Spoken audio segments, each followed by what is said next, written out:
कुछ प्रेम कहानियां अमर होती हैं, उस समय से परे होती हैं। ये कथा है शिव और सती की, त्याग, प्रेम और पुनर्जन्म की गाथा। ऐसी गाथा जो युगों युगों तक हृदय में बसी रहती है।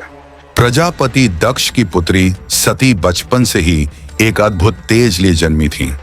उनकी आंखों में भक्ति थी और हृदय में बस एक नाम, शिव।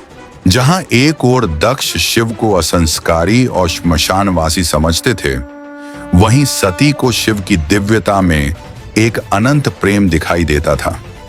वह बचपन से ही शिव के चित्रों में रमने लगी थी और उनके नाम का जाप ही उनके मन को शांति देता था।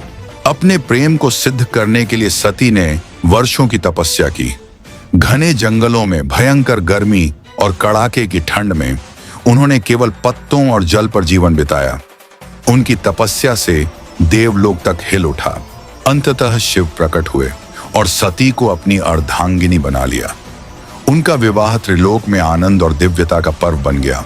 दक्ष को यह विवाह कभी स्वीकार नहीं हुआ। वह शिव को एक तपस्वी, अजीब और महत्वहीन योगी समझते थे।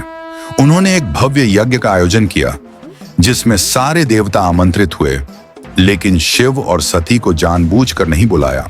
मैं एक पुत्री हूँ, मैं जाऊंगी। वहां तुम्हारा स्वागत नहीं होगा सती, ये निर्णय दुख देगा। सती यज्ञ में पहुंची और वहां जो देखा, सुना, वो उनके हृदय को चीर गया।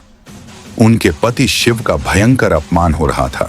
सती ने अपने पिता के शरीर से उत्पन्न इस शरीर को ही त्याग देना उचित समझा और यज्ञ कुंड में स्वयं को अग्नि को समर्पित कर दिया। उनका यह बलिदान संकल्प और प्रेम का अद्वितीय उदाहरण बन गया। जैसे ही शिव को सती की मृत्यु का समाचार मिला, उनके भीतर का महाकाल जाग उठा। उन्होंने अपनी जटाओं से वीरभद्र और भद्रकाली को उत्पन्न किया। वीरभद्र ने यज्ञ स्थल पर तबाही मचा दी। दक्ष का वध हुआ, यज्ञ विध्वंस हो गया और शिव सती के जले हुए शरीर को उठाकर पागलों की भांति तांडव करने लगे। सृष्टि की रक्षा हेतु भगवान विष्णु ने सुदर्शन चक्र चलाकर सती के शरीर को खंडित कर दिया। जहां जहां उनके अंग गिरे, वहां शक्तिपीठ बने। वे आज भी शक्ति और श्रद्धा के केंद्र हैं। कई युग बीते और सती ने पर्वतराज हिमालय और माता मैना के घर पार्वती के रूप में पुनर्जन्म लिया। बचपन से ही उनके मन में शिव के प्रति वही प्रेम जागृत था। अपर्णा बनकर उन्होंने वर्षों की तपस्या की।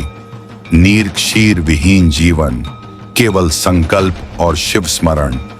अंततः शिव ने पार्वती को उनकी पूर्व जन्म की पहचान दी और उन्हें फिर से अपनी अर्धांगिनी बना लिया। यह सिर्फ प्रेम नहीं, यह आत्मा का मिलन है। जब प्रेम सच्चा हो तो पुनर्जन्म भी उसे जुदा नहीं कर सकता। शिव और सती सनातन प्रेम, त्याग और भक्ति के प्रतीक हैं। अगर इस अमर प्रेम गाथा ने आपके हृदय को छुआ हो तो ऐसी ही और कहानियों के लिए कहानी मैजिक को जरूर फॉलो करें। यहाँ हर कथा में छुपा है कोई चमत्कार, कोई रहस्य और एक संदेश जो आत्मा तक पहुंचे।